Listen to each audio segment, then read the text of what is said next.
Hi friends, మనము గుడికి వెళ్ళి చెక్క భజన చేసినంత మాత్రాన మనకేమీ పుణ్యం వచ్చి ఊడిపడదు.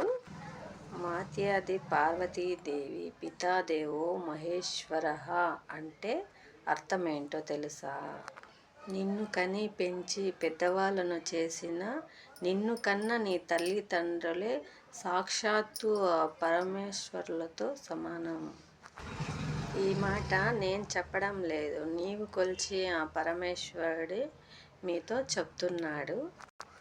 అలాంటి తల్లిదండ్రులను నోటికొచ్చినట్లు దుర్భాషలాడుతూ దూషిస్తూ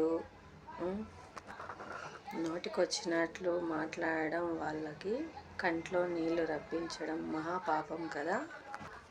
ముసలితనంలో వాళ్ళని ఏడిపిస్తూ బరువు బాధ్యతలు వదిలించుకోవడానికి అనాథాశ్రమాలు, రోడ్లపైన, గుడిమెట్లపైన వదలడం చాలా పాపం.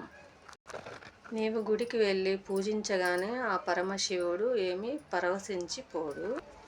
కన్న తల్లిదండ్రులని నువ్వు ఎప్పుడు గౌరవించి ఆదరణగా చూస్తావో అప్పుడు ఆ పరమశివుడు నిన్ను ఆశీర్వదిస్తాడు. గుర్తుపెట్టుకోండి.